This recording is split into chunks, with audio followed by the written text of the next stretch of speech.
Hola a todos, ¿qué tal? ¿Cómo están? Todos sabemos que el cine no es solo un pasatiempo, pero no somos conscientes hasta qué punto, vista en la intimidad de una sala oscura, una película puede cambiar el curso de una vida. Ernesto Che Guevara hubiera sido otro hombre si no hubiera visto la película Soy un fugitivo de Mervyn LeRoy, según cuenta nuestro invitado de hoy, el profesor e investigador argentino Joaquín Manzi, en su libro Ernesto Che Guevara va al cine. Tu, Jim. Oh, finalmente. Perché non sei venuto prima? Non potevo. Avevo paura. Ma potevi scrivermi. È più di un anno che sei libero. Ma io non sono libero. Mi cercano sempre. Mi cercheranno sempre. E un giorno o l'altro finiranno col prendermi. Non posso nemmeno lavorare. Sto nascosto di giorno e cammino di notte. Non ho mai un momento di pace. Oh, amore. La vita è diventata un inferno per me. Perdonami, Elena. Stasera ho arrischiato tutto per rivederti e per dirti addio. Oh, Jim. E tutte le nostre speranze. Speranze. Non c'è più speranza. Me ne devo andare. Non posso lasciarti andare. Devo andare. Dimmi almeno dove andrai. Mi scriverai. Hai bisogno di aiuto. Hai bisogno di denaro. Dimmi almeno come vivi. Rubo. Y precisamente para hablarnos de este libro y de su trayectoria en el mundo universitario, Joaquín Manzi ha sido tan amable de venir hasta nuestros estudios. Muy buenas tardes, Joaquín. Hola. Y sobre todo, muchísimas gracias por haber hecho el esfuerzo de venir hasta nosotros. Para mí es un gusto, sobre todo después de tanto tiempo de haberlo esperado. Estábamos viendo estas imágenes de la película de LeRoy. Es cierto que el Che hace referencia a esa escena de la película en una carta que envía a su madre. Cuando está en realidad clandestino en México, en el momento en el cual se prepara para partir con los expedicionarios del Granma, se despide de su madre y compara su situación con la de Allen en la secuencia final de esta película, que es el primer largometraje social de la Warner. Y es una película muy, muy famosa porque tuvo además una repercusión en cuanto a la situación de los prisioneros y de los detenidos en las cárceles estadounidenses de esa época. Una escena muy oscura, ¿no? Que era poco típica en el cine de Hollywood. Claro, y entonces existe una suerte de pequeña polémica en cuanto a si esa escena tan negra fue en realidad obra de la casualidad u obra del trabajo de los técnicos en ese rodaje. El personaje Paul Mooney es el que le da entonces pie a Guevara para comparar su situación a la del actor en esa secuencia que es muy famosa en la historia del cine de Hollywood, y es muy interesante porque además abre entonces una perspectiva sobre no solo sobre la cultura cinematográfica, sino también sobre el interés cultural amplio y generoso que Guevara tenía en esa época y hasta el final de su vida. Al final de la escena dice que ha robado, ¿no? Que está robando, claro, que está robando, porque en realidad Allen, se llama el personaje, en realidad es detenido por haber sido cómplice de un robo de manera casual e involuntaria. Allen había sido soldado norteamericano en la Primera Guerra Mundial, habiendo sufrido mucho hambre, se encuentra en una situación inesperada, pasa mucho tiempo en esas cárceles en las que son picapiedras y logra escaparse varias veces, y luego de toda una serie de recorridos azarosos, entonces se encuentra con la que es su novia y viene a despedirse de ella. Esa escena de la despedida tiene una importancia muy grande en la manera en que Guevara se relaciona no solo con sus familiares, sino también con sus seres queridos y en particular con los revolucionarios cubanos del M-26 de julio. Permíteme que hablemos un poco de tu trayectoria. Expliquemos que has nacido en Buenos Aires en 1967, donde vas a realizar estudios literarios, además de poseer una licenciatura en francés, lengua extranjera.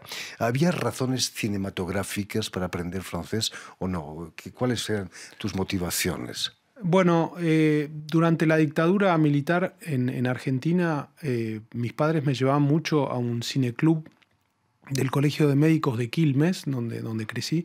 Entonces, por ejemplo, recuerdo haber visto ahí películas francesas de esa época, películas italianas, por eso el subtitulado o la versión italiana de Paul Mooney me resultaba muy divertida. Y entonces el Servicio Cultural de la Embajada tenía una política muy generosa de difusión de la cultura francesa, y tuve ocasión entonces de participar en un programa de intercambios en 1984 y de pasar un año en Poitiers, donde pasé mi bachillerato en el año 85 y después de regresar a Argentina, donde hice mis estudios universitarios de grado. Digamos también que eres doctor en español por la Universidad de Poitiers, precisamente. Imagino que te cruzaste con otro argentino que vivió un tiempo por allí, el gran escritor Alberto Mangel, ¿no? Alberto Mangel tenía una propiedad donde tenía su vastísima biblioteca, y coincidí con él en el año 2004 cuando se hizo en la Universidad de Poitiers un coloquio muy grande, que es el coloquio de Lili. Y entonces él ahí pronunció su conferencia inaugural. Sí, para todos una mudanza es una pesadilla. Para él debería ser terrible, ¿no? Esos miles y miles de libros que tenía que trasladar. Lo que pasa además en su caso es que, como él fue lector de Borges, arrastra dentro de su biografía y dentro de la construcción de su figura intelectual pública esa representación, esa fama, ¿no? del lector de libros preciosos, de libros únicos. Tuvimos la suerte de tenerlo aquí con nosotros y nos contó sus aventuras borgianas y con Borges, además. Tus investigaciones, Joaquín, giran en torno a la literatura y al cine latinoamericanos. La una no puede vivir sin el otro, ¿no? Y viceversa. Hay una cierta retroalimentación mutua, si me permites. Constantemente. Ahora estoy trabajando sobre un tema que es la continuación de todo esto, que es el de los cineastas escritores. Es decir, que el cineasta, cuando empieza a trabajar en un proyecto, comienza a escribir, y por ejemplo Raúl Ruiz, el cineasta chileno, antes de empezar un rodaje, escribía poemas para encontrar el tipo de imagen que quería obtener en su rodaje. Es tan solo un caso, pero es muy, digamos así, simbólico de lo que es la interrelación entre la escritura y la imagen. Y el invento del cinematógrafo en realidad encierra ya en su nombre mismo el grafo, ¿no? La escritura. ¿Cómo nace la idea de dedicar un libro a la influencia del cine en la biografía de Ernesto Che Guevara? Bueno, por empezar, es algo que nunca fue estudiado, y entonces la referencia a la película de Mervyn LeRoy que vos mostraste recién había sido recogida, por ejemplo, por Pierre Calfon, que es el biógrafo francés. Y hay otras referencias también al cine hollywoodense, y hasta que nadie se puso a mirar en detalle las películas, nadie vio la relación estrecha que existía y las relaciones que se podían establecer con lo que era el perfil intelectual, sensitivo, intelectual de Guevara. Entonces, mi larga investigación consistió en, digamos así, tomarme el tiempo de asociar la beta cinéfila de Guevara con la beta cinematográfica. Guevara fue filmado desde muy niño y hasta la actualidad a través de las huellas que dejó en los distintos países por los que estuvo. Y hay una dimensión intermedia, que es fundamentalmente el hecho de que él también fue actor de secuencias documentales, fue filmado en distintos lugares, hay secuencias que son muy interesantes y además muy entrañables para nosotros, que somos no solo de un país, pero también de un continente. Y entonces escucharlo a Guevara hablando con un acento irreconocible, que no era ni cubano, ni mexicano, ni argentino, resulta muy atractivo. Y es esa tercera beta, entonces la cinematográfica, en el sentido estricto, la que compone el tercer pilar del libro. Y yo trato de ir asociándolos paralelamente a la biografía de Guevara. Su pasión por el cine viene de su padre, ¿no? Decías que era filmado por su padre. Claro, bueno, ese elemento es muy importante porque pude, estudiando las secuencias que retomó Fernando Birri, que es un gran documentalista argentino, pude reconocer que esas secuencias fueron filmadas con una cámara Pathé Bebé, que fue el primer inventor del cine familiar y casero, mucho antes de las Kodak. Y entonces eran cámaras que eran colocadas sobre un trípode, que duraban 50 segundos y que estaban filmadas en positivo, es decir, que una vez rodadas las secuencias eran reveladas y esas mismas bobinas eran las que eran proyectadas. Esa investigación la hice en el Centro Nacional de Artes y Oficios, le CNAM, en París, y entonces el aspecto técnico del libro, la evolución de la técnica, fue muy importante en los largos años de trabajo porque muchas de las 140 secuencias, por ejemplo, el noticiero Icaic, que hubiera tenido que ver in situ frente a una mesa de montaje en Cuba, pude verlas en la Biblioteca Nacional de Francia, primero donde fueron restauradas y numerizadas, y luego desde mi casa a través de una aplicación que se llama INA Media Pro, que dio lugar a otra investigación mucho más amplia de la que hablaremos quizás más tarde. En los años 80 el padre del Che Guevara aparece en una película, la película de Fernando Birri, Mi hijo el Che, en la que lleva un reloj que tiene una historia extraordinaria, ¿no? Bueno, es el que estamos viendo en pantalla ahora, es el reloj que le dio Fidel Castro a Ernesto Guevara cuando fue nombrado comandante de la columna 4 del ejército rebelde, del ejército revolucionario. Y entonces, junto con ese reloj, que tiene una tradición muy amplia en las tradiciones militares, porque por ejemplo hay grandes escenas en las cuales un soldado cuando está por morir le entrega el reloj al compañero que va a sobrevivir y que se lo va a entregar a la hija o a la esposa. Además de ese reloj, Fidel Castro le regaló la boina. Y entonces a partir de ese momento se convirtió en uno de sus emblemas. Cuando Ernesto Guevara y su padre se reencontraron en La Habana en enero del 59 al partir, Ernesto le dio a su padre el reloj que había recibido de Fidel Castro y a cambio de él, el padre, Ernesto Guevara Lynch, le entregó a su hijo primogénito el reloj que había sido de su propia madre. Entonces hay una suerte de intercambio simbólico que muestra fundamentalmente hasta qué punto, más allá de que hubiera habido una revolución y que justamente los objetos de propiedad privada tuvieran menos importancia, el consumo fuera ligeramente a ser desplazado, tenía a pesar de todo una significación ineludible y fuertemente afectiva, ¿no? Era como un trofeo para exactamente, él, ¿no? exactamente. Hay una película muy famosa que es Viaje al final del infierno de Michael Cimino, donde los relojes se negocian en una mesa alrededor de una ruleta rusa. Es una película del 78 que terrible es fascinante. Escena, terrible escena. Claro, ¿no? Si el Che Guevara fue ante todo un gran revolucionario, se le puede considerar escritor, porque era un escritor compulsivo, escribía en todos lados. Bueno, hay una distinción que hace Barthes interesante en francés entre el escribiente y el escritor. El escribiente es aquel que escribe sin aspiraciones o sin pretensiones a crear con esa escritura algo digno de interés o de valor estético, y el escritor es aquel que hace de su escritura, si vos querés, la meta principal de su existencia a través de la búsqueda, entre otras cosas, de su inscripción en la tradición y de la renovación del hecho mismo de la escritura, ¿no?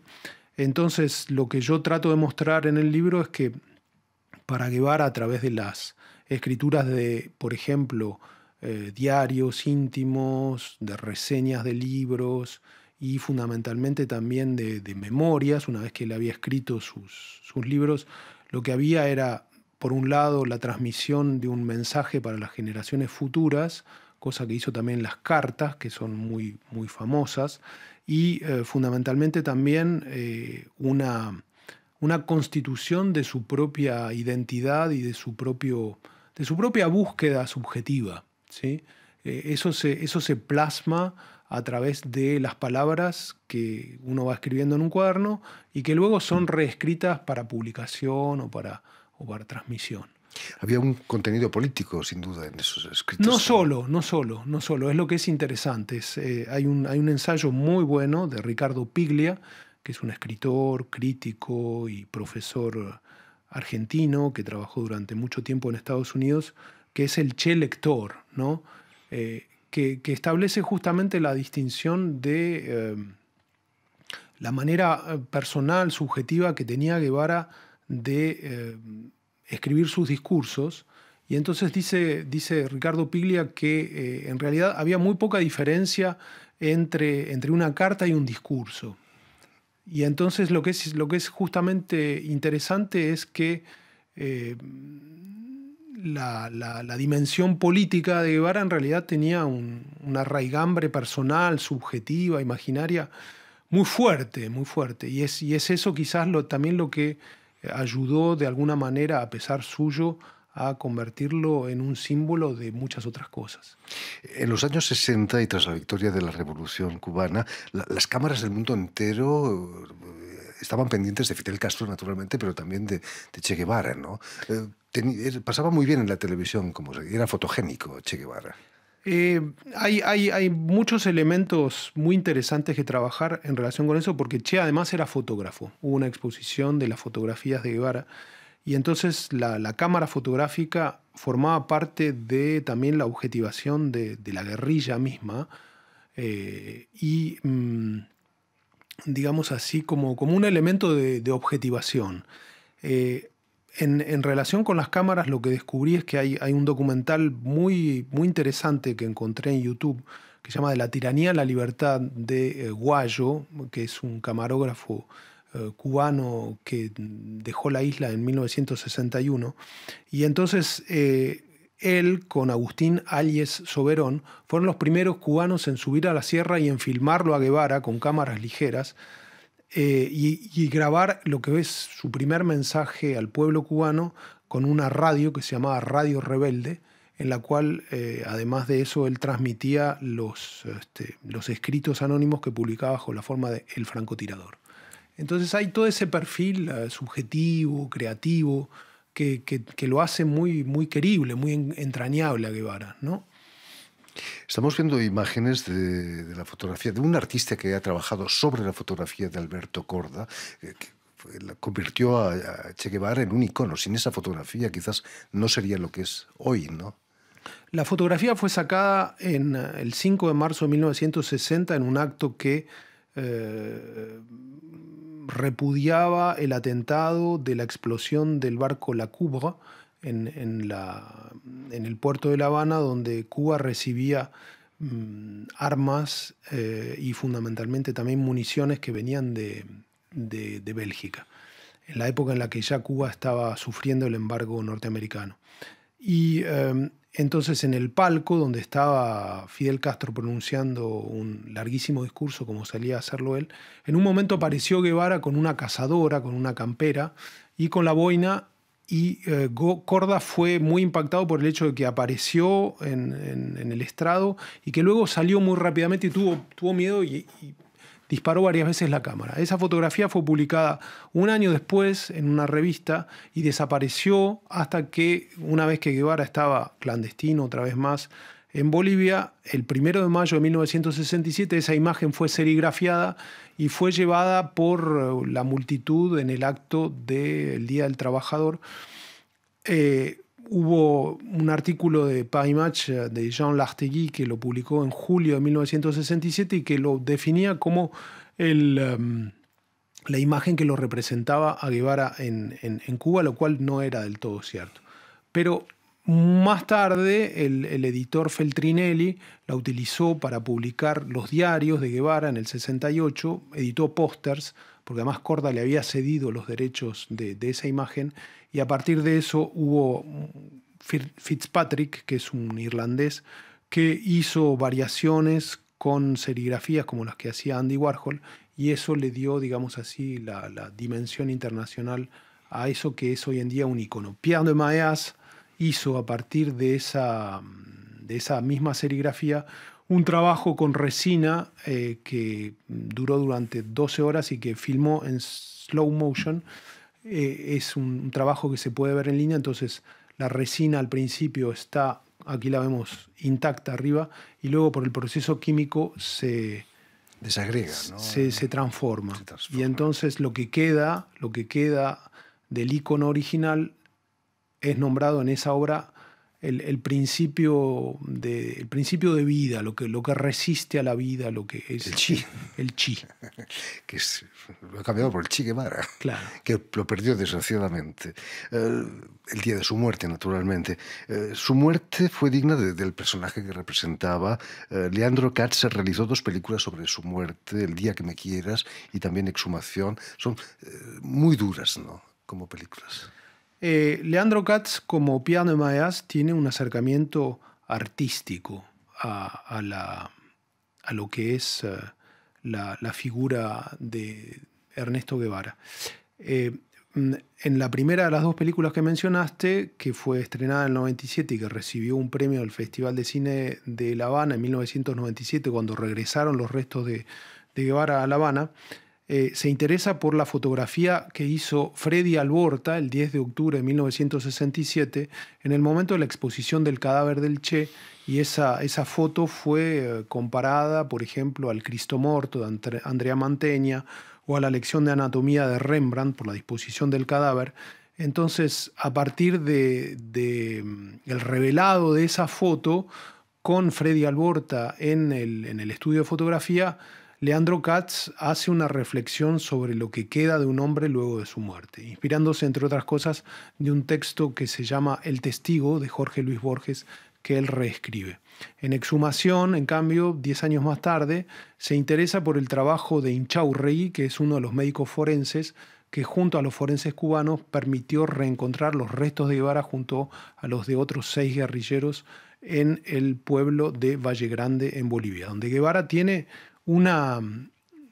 incluso después de que los restos hayan sido sacados de allí, como lo muestra un documental muy bueno de Jules Falardeau, Le Journal de Guevara, 2020, una película canadiense, Guevara tiene una presencia que es distinta a la de Cuba, a la de Argentina, a la del resto del mundo.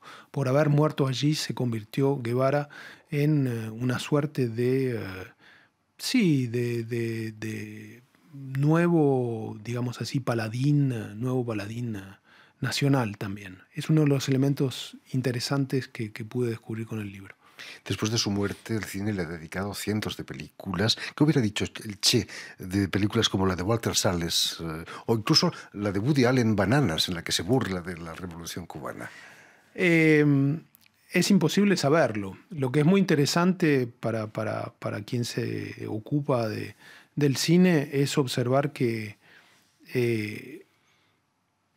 es una figura, es un personaje múltiple, multiforme, que fundamentalmente todavía da batalla, todavía da que hablar, y lo que descubrí también una vez que el libro fue publicado es hasta qué punto Guevara sigue siendo molesto, problemático, espinoso.